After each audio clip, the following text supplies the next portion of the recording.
Welcome to Unbreakable You. I'm Dr. Leif Smith. Today's topic, black and white thinking. Do you ever engage in black and white thinking? I bet you do. You ever talk about things in terms of wins or losses, either or, good or bad, friend or foe? If you do, you're engaging in black and white thinking. And this is one of the biggest problems I see on a daily basis with people.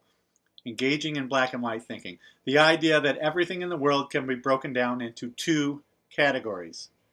That's simply not true. That's simply not realistic. That is not rational. And when we think like that, we run into problems. Here are the problems. They are twofold. Number one, if you get your thinking, if you get the win, you feel relief. If you are perfect, you feel relief. If you are on the good side instead of the bad side, you feel relief. But the contrary to that is the other side equals misery.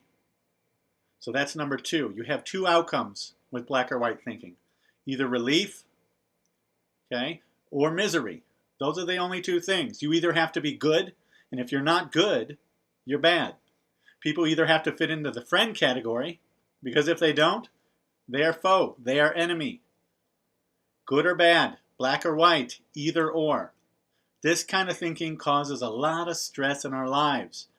And we need to stop it because it's ridiculous and it gets us into a lot of trouble mentally. It causes a lot of undue stress in our lives. Now, perfectionists tend to do this the most. So if you find yourself being a perfectionist, I know you've done this. Perfectionists think I have to be perfect or else. So there's the relief. If I'm perfect, if I get 100%, if I do something exactly how I want to do it, all I feel is relief. You ever been there? I bet you have. But if you are not perfect, if you make a mistake here or there, which people tend to do, if you make an error, then you fall into the not perfect category. That's misery. And so perfectionism, black and white thinking, this sort of thinking, okay, we call it a cognitive distortion. This sort of thinking causes undue stress in our lives because it forces everything to be either good or bad. And very seldom in life can I think of things that are either good or all bad. I know you probably have some categories where you think that's true, but if you really dig deep, I don't think that is true. And so we need to start eliminating that sort of thinking in your everyday life if you want to be happier. And so now let's talk about some ways you can do that.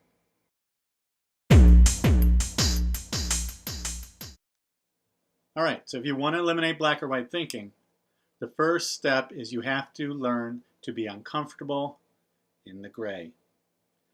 By that, what I mean, if you look at life as a bell curve, most of life is in that middle of the bell curve. It's not on the corners, it's not on the edges. Most of life is in the middle. That's the gray area between the black and the white. We have to get comfortable living in the gray. Now, how do you do that? I always recommend to people to do experiments. Look at your life as a grand experiment and go out and do a series of experiments. So what would it be like to not look at everything as all good or all bad? What would it look like to give someone a chance that you feel might fall into the all bad category? To listen to their views on something? What would it look like to quit worrying about winning and losing and start worrying about competing? That would be in the gray. And you know what? If you are truly a black or white thinker, and a lot of you guys are, because this is a pretty common issue, this is going to make you uncomfortable. It's going to make you really uncomfortable.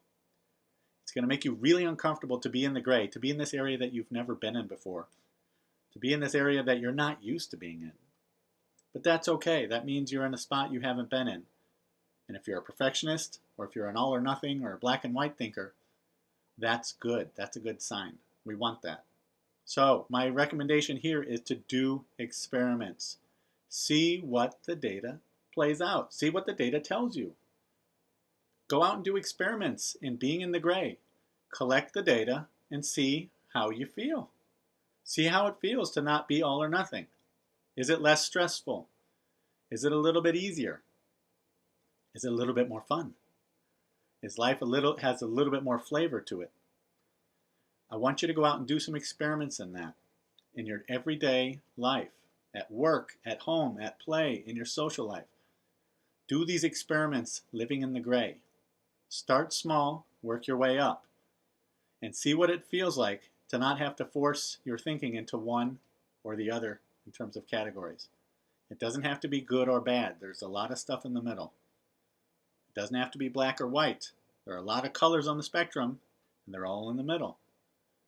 Okay, so I think that's very important. Experimenting in that gray area of your life that you have not spent a lot of time in. When you do that, you will get better perspective. When you do that, you will have less stress. When you do that, you will have less anxiety. Very important to go ahead and do this. And to start small. Because if you have bad habits, and a lot of people do, and that's fine, but you're here because you want to change these habits. So if you have these bad habits, start small, start gathering data, and see what the world tells you. See what the data in your everyday life of doing these experiments, see how it plays out. And from there, you can make some decisions on whether you want to continue to think in all black and white terms, or all or nothing terms, or only winning and only losing. My guess is if you do these experiments, you're going to get some interesting results in your life. And you're going to find that there's a better way to do things. And there are much more layers to life. There are much more flavors to our own lives than we were even aware of to begin with. I'm Dr. Leif Smith. Thanks for joining me today on Breakable You. For more information, click on the links below. Otherwise, I will see you next time.